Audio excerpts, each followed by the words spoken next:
Guys, আসসালামু আলাইকুম। আমি আজ এক নতুন রেসিপি নিয়ে এসেছি। আমরা আজ রেডিমেড আলু ভর্তা খাবো। এই যে আলুস যে বাংলাদেশে বোম্বাই একটা কোম্পানি যে আলুসটা তৈরি করেছে রেডিমেড, তাতে কোনো ঝামেলাই নেই। আর এটার ভিতরে কি আছে প্যাকেটের ভিতরে, প্রথমেই আমি বলছি। থাকছে ভাজা মরিচ ১ প্যাকেট, তারপর থাকছে সল্ট, লবণ আছে। তারপর এটার ভিতরে থাকছে সরিষার তেল, একটা অয়েল, সরিষার তেল, এবং আছে এ ভাজা পেঁয়াজ এগুলো।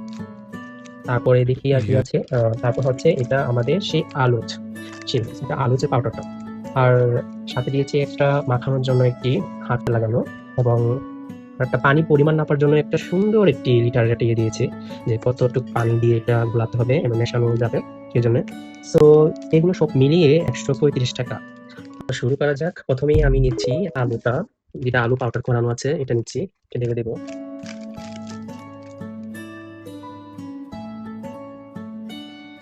এরপর এর সাথে আমরা সল্ট, যে লবণ দিয়েছি, লবণটা দিয়ে দেবো। লবণ আর সল্ট দেওয়ার পর এটা পুরোটা মিক্সড করে নেব।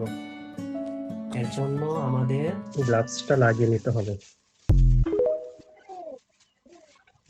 মিক্সড করা হয়ে গেলে আমরা এখানে ১৫০ মিলি পরিমাণে পানি মিক্সড করব। দেখুন দেওয়া আছে ১৫০ মিলি, তো ১৫০ মিলি পানি দিব। তো ফ্রেন্ড, ১৫০ মিলি পানি নিয়েছি। এখন ১৫০ মিলি পানি আমরা আলু পাউডারটাতে দিয়ে দেবো। দেওয়ার পর মিক্সড করে নেব।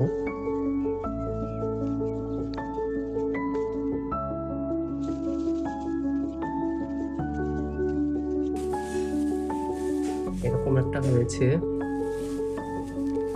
সরিষার তেল, ভাজা পেঁয়াজ এগুলো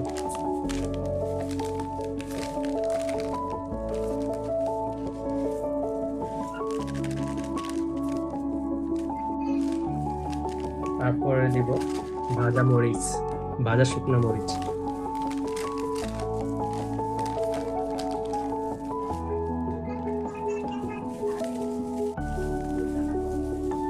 দেওয়া শেষ হয়েছে, এখন এটা মেখে নেব।